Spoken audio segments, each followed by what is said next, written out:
Hi folks, this video is about the hike that my daughters and I took in the Tiger Leaping Gorge, one of the most famous hikes in all of China, in the region of Yunnan during our trip in China this year. During this video you will see some absolutely stunning scenery of an incredible canyon which goes deep 3,000 meters in the rocks.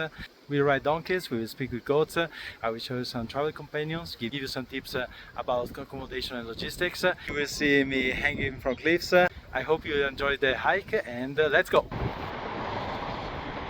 We're in the taxi from Shashi to the Tiger Leaping Gorge. We are now entering the actual canyon and we can see the bridge that crosses it, and then there should be the ticket office. Here's the ticket office at the beginning of the canyon, and I just need to leave some luggage here. So here there is the deposit. This is an ultra touristy place, but the instructions to leave it are only in Chinese. The deposit was not working, so she's taking to me, I think, somewhere else to put the luggage. Left the luggage in the deposit here. They didn't give me any receipt, but they said it's open until 7 every afternoon, so I'll pick it up tomorrow, otherwise somebody can have a party with my dirty clothes. Fortunately I got the ride a bit up the hike, not at the level below, because it's quite a climb. So we got dropped off by the taxi driver at a guest house called Naxi Family. We're gonna have lunch here. Right now it's 1:30. I think it's about 10 kilometers to the place where we stay. And not to forget, for my wife, I put the sunscreen to my kids, otherwise she kills me. Lunch in the Naxi farmhouse. Had a chat with the British guy, and now we start the hike. I turn around, we have a look at the mountains here in the back, and let's go. 2:30, here's where the hike from our point of view actually starts, with the track behind us. For the girls we have a horse, happy them, happy me, and there is a gentleman from England that is walking with us. Views are, the bridge back there is at the beginning of the valley, and the mountains are now covered, but we go up there. You see a steep part of the climb, the famous 28 turns. Really happy that we found that horse. Otherwise it would have been pain and tears, I think, for a small one. We are 2k or 3k into the hike.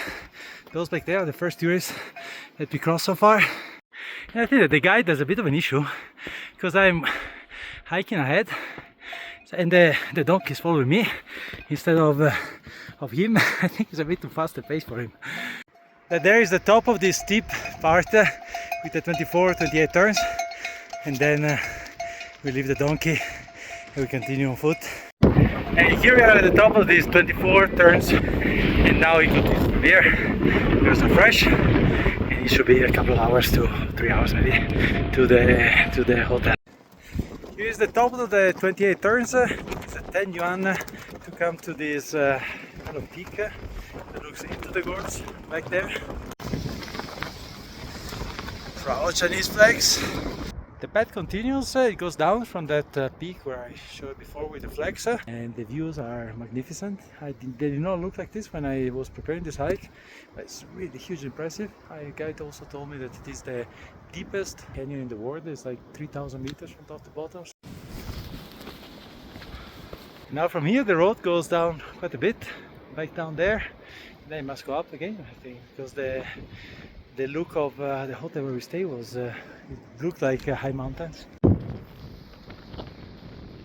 We now got to a tiger in the middle of the hike, in a pretty dramatic point. It's pretty steep down there. The hike is better than expected. I think it was pretty good that we started so late in the day, because there's just a handful of other hikers. The hike continues on this path here, and it's beautiful because it's the whole time exposed. I did not know that there were views the whole time. I thought it was a bit in the woods. The canyon opened up on one side, so we see kind of the end, and it's really quite impressive. I thought it's going to be nothing special compared to the Swiss mountains, but it is special. It's very different. This is about halfway the hike. There's the village here, and the next one that we go is somewhere back there. The views start to be really exceptional, with the view of all the mountains also all the way back there. A traffic jam of goats here. My daughters are trying to feed them, but they don't want to take it. This is the Tea Horse Trade guest house. It's somewhat a bit after the halfway point of our hike. We left this small village, which is about the halfway point. We now have 5 kilometers more or less, so it's 5:45. It will take about 1.5 hours, so we should be around 7:15 at the hotel. Sunset is around 7:30 here. The views are incredible, so there is constantly this view of the mountains on the right side, these huge walls. This part is pretty exposed, and the scenery is getting more and more stunning as we move along. Incredible point with view along the whole canyon from start to end.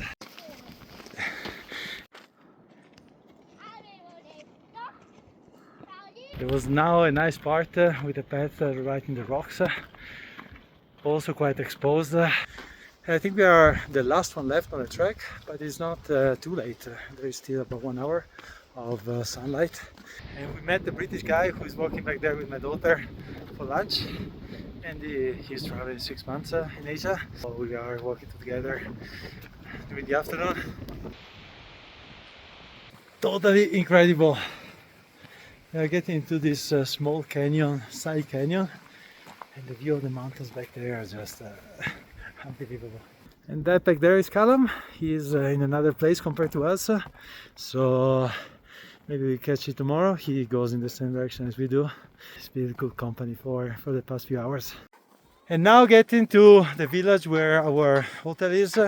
It's called BaDiWan. It's short past 7, so we are in good timing.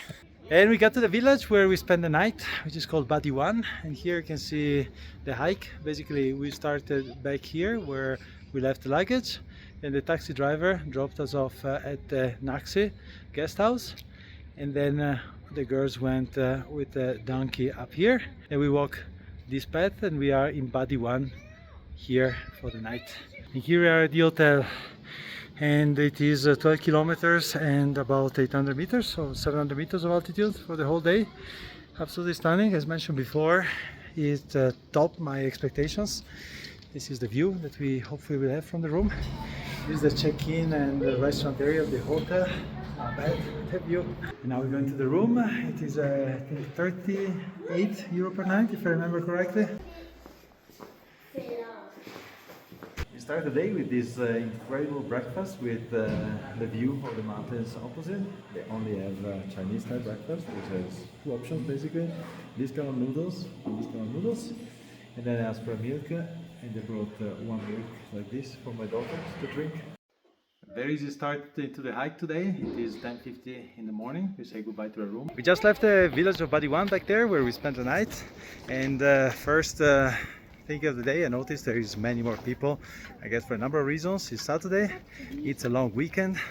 We are early in the day, and it starts with the paved path, and then it turns into a trail later on.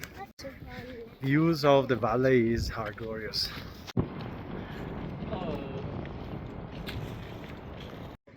This is very amusing. So there is this place where they show you these kind of pictures that you can take.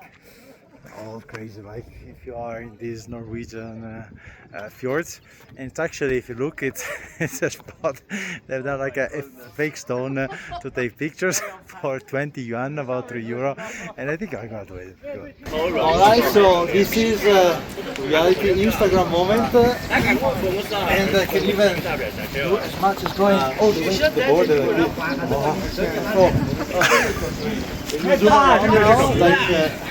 Can you show the reality that the paved road, and we got again on the track. It's very easy, all on the same level, and the view are still absolutely magnificent.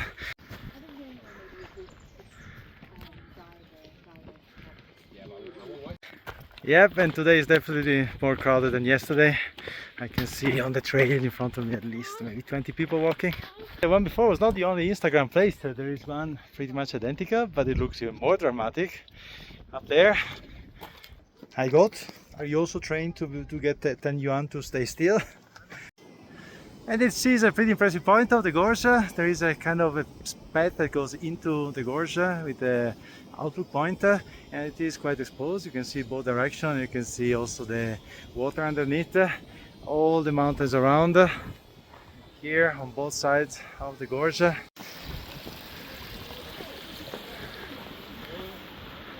We got also to the first waterfall that you see. I don't know if there are others. I thought that there were more because there are kind of canyons coming down from the mountain. And here, if you zoom in, you see also there we are taking pictures. I'm not different from them. Now we got to the waterfall and it is hugely crowded. I'm not pretty sure why. It's not that it is an extremely spectacular waterfall, but it is the only one on the way, I guess. And here we need now to fight to get through the crowd. We're taking a quick rest with the girls, cucumber and apple. And here there is a small stand with some gentlemen. And the twins here tell me that today there are less people. Hello, hi. Ciao. Ciao. So the two twins at the stand where we took the break said that today there is actually less people than usual. I'm a bit surprised because right now it is quite crowded.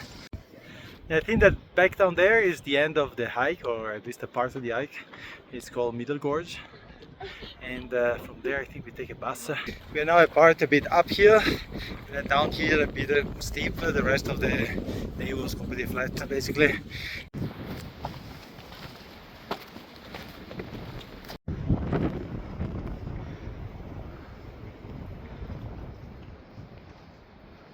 The hike is absolutely straightforward, start to finish. Just at the end there is two ways to go to the middle point. One that points to something called Tina, and then the other one, I don't know why most people took the other one, that is much steeper and it goes to one of the streets down there. But we took the one that goes straight, like with this sign to Tina, and it's much better. The views remain absolutely stunning and it is less steep down the road. So just the only tip, the only possible way that you could take a different route is this one, and you should just go straight when you see Tina's. The scenery opens up again from the direction where we came from. You see the river. And now we got to the end of the trail and there is this structure here. Welcome, it's like kind of a fake rock formation. Mystery solved. The one behind me is the hotel restaurant that is trying to integrate in the nature. I'm not sure if it is kitschy or looking good, I need to decide. And this behind me is Tina's guest house. The sign is the end of the trail. And we made it to Tina's and we met again Callum, the guy with whom I walked yesterday. And we launched at Tina's guest house and the hike is over. Afterwards we take a bus from here to Shangri-La. The 2 days was a very short hike. It was less than 6 kilometers. It was equally beautiful from the landscape, but there were many more people on the road. And now we are on the bus from the Tiger Leaping Gorge to Shangri-La. It's about 2.5 hours. Girls have the other phone, they can watch some cartoons and I enjoy the landscape.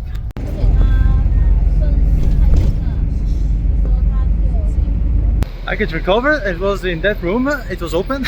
Summary of the hike, it was better than I expected. The views are absolutely incredible, and coming from the Alps, it may seem that there is nothing special, but we don't have many canyons and so deep into the rocks. It's very straightforward, it's not a difficult hike, the path is very well marked as you saw, and so I completely recommend to do it. The hotel where we stayed also. I hope you enjoyed the video and see you next time.